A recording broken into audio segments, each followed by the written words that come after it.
It's the Real Estate Podcast, brought to you by ANZ Home Loans for financial well-beings. Hey, welcome back to another Sunday. Hope your weekend is going great guns, and maybe you were successful yesterday with all of those auctions happening up and down the country. We've had a very busy week over the last 7 days as we go into suburb by suburb and from coast to coast, trying to break down the real estate property market for you. It is a Sunday, August the 10th. Yes, double figures today. We kicked it off on Monday. We were talking to Melinda Jennison from Brisbane, who has a very worthwhile cause when it comes to underprivileged women and housing. Nick Johnson, he was here from Brighton talking about Bayside and all of those suburbs contained within Bayside. So that was pretty interesting. And we also had Matt, who is a local Australian investor. He invests in Aussie properties. He's got properties in New Zealand, and he's also been buying up pretty big in Dubai. So he wrote in with a question. We've got that coming up. And we also spoke to Harley Moore. Now, if you're thinking of getting involved in the real estate market, Harley's got a lot of experience, and we talk about, what you need to have in terms of being a successful real estate agent. So all of that is on the way after this. Ready to take your real estate knowledge to the next level? So are we. Well, right now, let's catch up with Margaret Lomas. And Margaret, I want to sort of come back to this talking point from last week about the median dwelling, now over 1 million.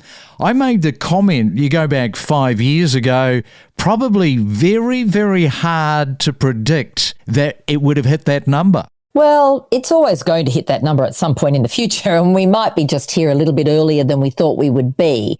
But I want people not to panic too much, because when they hear the $1 million median price, they immediately think, now I need $1 million to buy somewhere to live. And that's not true. There are still a significant amount of suburbs in capital cities where you can buy a dwelling for significantly under $1 million.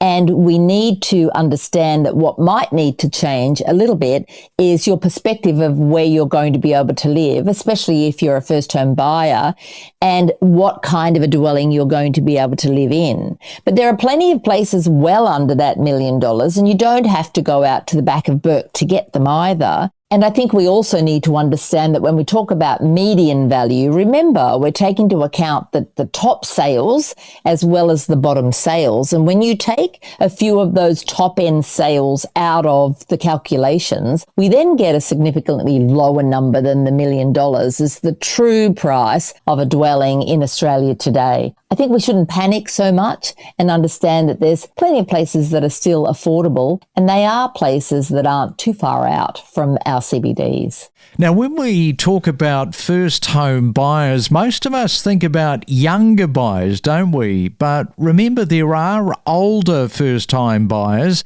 In fact, quite a lot in their late 40s. Then you've got those that are in their 50s and even in their 60s. And the ABC, they ran a story, you might have seen this, about Patricia, who bought a little corner house in a country town 8 years ago for just over 200 grand. But after health issues forced her to quit her supermarket job, she fell behind on mortgage repayments, surviving on Centrelink payments of just $384 a fortnight. Gee, that's pretty tough, isn't it? And at 68, Patricia faces the heartbreaking reality of potentially selling her beloved home, where she lives quietly these days with her 4 cats.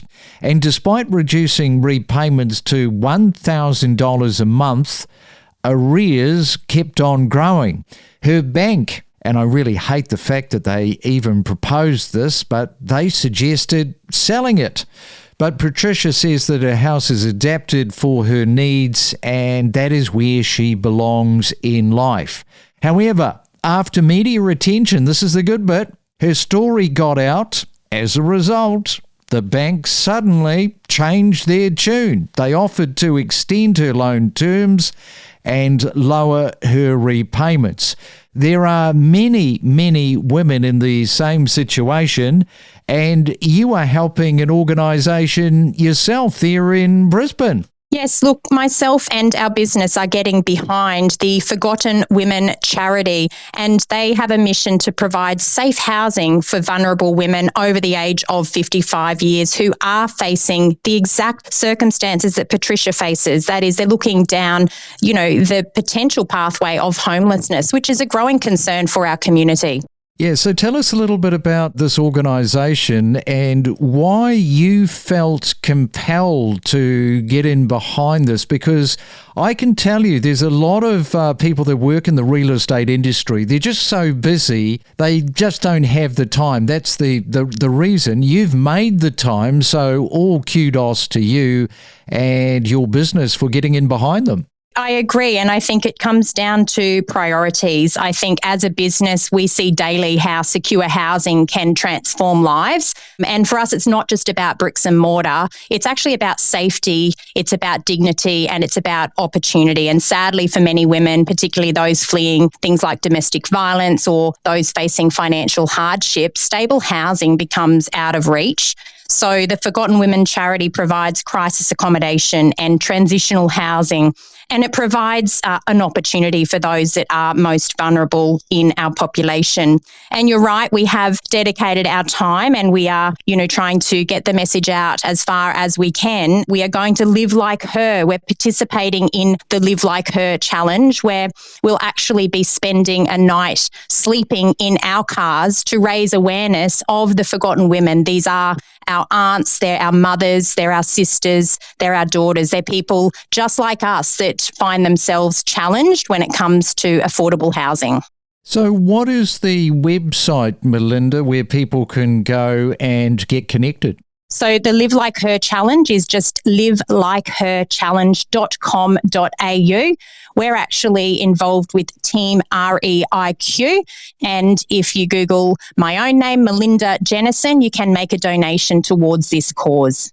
And I do want to talk about Melbourne because it has been one of the least affordable capitals for property resales in early 2025. But Bayside, man, has that stood out as a top performer. And perhaps for those people that might not know Bayside, just give us a little bit of a breakdown on Bayside. Yeah, well, I suppose our market is pretty much from Elwood through to Parkdale. So all that's 20 minutes south of the city. It's just a terrific area. And I again, maybe overly optimistic, but I think it's always been undervalued as compared to the eastern suburbs, Toorak's and Malverns and Prahans, which are closer to the city, but are sort of landlocked and built up. We're on the beach, on the beautiful Port Phillip Bay. We've got, and the growth in it recently has been spectacular, but we've got great infrastructure. We've got great restaurants now. Great private schools. Some of the best private schools in Melbourne are in the Bayside suburbs. We've got a terrific transport system, a 20-minute train ride from Bayside suburbs into the city. Clear air. It's just a wonderful place to bring up a family. And there's some beautiful homes in the area. There's a great mix of apartments, flats, homes, units, villa units. It's got everything, but it is a big area now. If you look at the commercial side of Bayside, there's very few shops for lease. So retailers, if something comes up for lease, they're snapped up pretty quick. So I think they see, the retailers that look at future growth, I think they see great growth potential in these Bayside suburbs. Clear air. Nick, what a selling point that is, eh? Now, according to CoreLogic's latest pain and gain report, Bayside sellers, and if you are living in Bayside and you are listening to this podcast, you'll know exactly what we're talking about because you have made a median profit of $608,000. That's quite staggering. Yeah, that is staggering, and I wasn't aware of that figure until the other day when it came out. But again, it doesn't surprise me, and I think we have been undervalued for a long time. So, and I think it's going to continue to grow.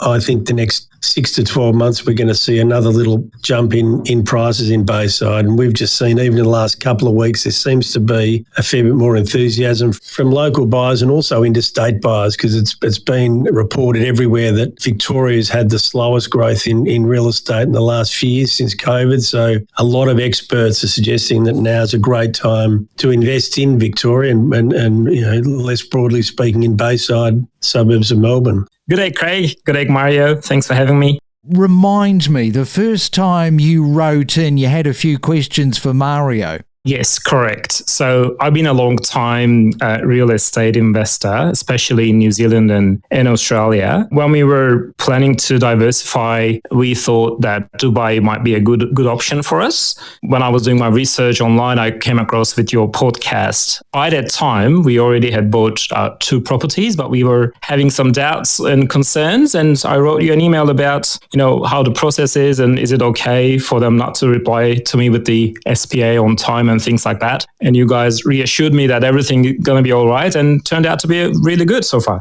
So what is the plan right now in terms of your investments? Because they are off plan, right? Yeah, they're off plan. So one of them is going to be completed end of next year. The other 3, so I bought 2 more actually on my last visit.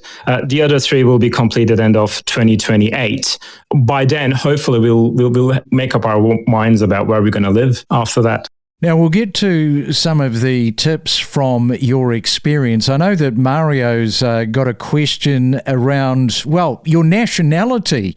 Let's start with that. Well, I'm all over the place. I lived in lots of different countries in Europe, in Australia and New Zealand. My father is Israeli. My mom is Greek. Half of my life I lived in Europe. The other half is this part of the world. The whole experience. Let's just step over this, Matt. And for those that are listening that haven't gone through what you have gone, what can you share? The whole experience actually felt really casual, like too casual actually. So I was half expected to, the developers to confirm my payment with an emoji on a WhatsApp. In Australia, all the procedures are really, really very strict. You need to have a lawyer to even sign a contract to purchase an off-the-plan property. When I, came across with all these sales agents and sending me WhatsApp messages of the contracts and everything, and I'm signing everything on my phone and then sending it back to them, it felt really casual. But then I realized that this actually comes from a mutual trust. And I think Dubai government is actually taking this very seriously. They don't allow any scams or any other things happening, especially when it comes to Dubai. And so once I got my documents, the contracts, and also there's another document called Ukud, I think. That's the confirmation of the plan contract with the Dubai Land Department. Once I had those things, I was able to apply for the Golden Visa. And that process was also, it felt like very casual and very smooth. Everything you do on the internet. They only require you to upload your passport and you could really, nothing else. So that actually was really, really good. And it took only in total 10 business days from the time that I applied to the time that I got my Emirates ID. You say that word grind it out. I think that's the key. That probably needs to be highlighted more than ever when people are looking to go into the real estate industry.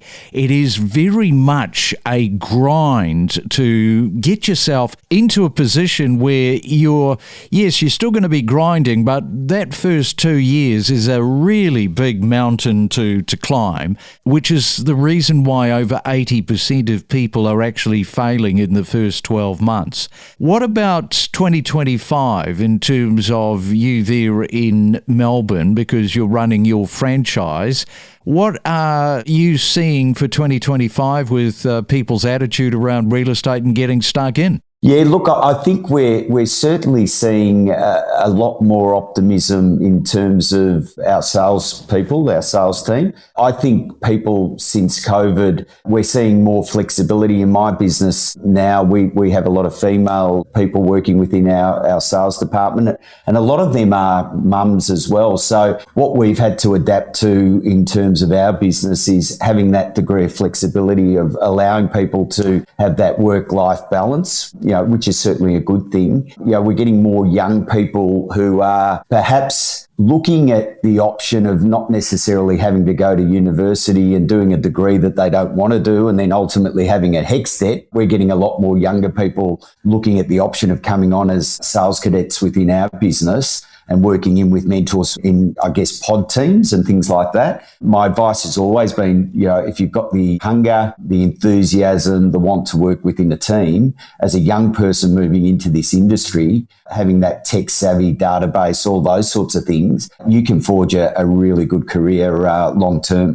Do you think as a result of the social media aspect, and because there are so many young people that are showcasing, obviously flexing their muscles somewhat in terms of look at me, what I have done, I'm really achieving this. It does, I think, always send this false narrative for people that are thinking about becoming involved in the industry because they're looking at those top enders. But how much do you think the social media is luring people, younger people, into the industry in 2025 as you see it? Yeah, look, I think we can often get clouded into seeing people's posts, flashy cars, all that sort of stuff within the real estate industry, and it's a bit of a rah-rah. I'm of the opinion that, and we're seeing in my sort of core market, it tends to be a more old established clientele. They're more open to the technology that social media does provide, and I think if it's done properly, not sort of beating your chest more or less, but providing some, I guess, value add stuff that clients can see and learn and look at results and things like that, I see a huge benefit because in my 25 years, the stuff that I'm learning from some of the younger demographic within our business is unbelievable. You've got to be open to change. If it's done correctly and tactfully, I think it's certainly the way of the future, absolutely. We connect you to the best real estate information across Australia. The Real Estate Podcast.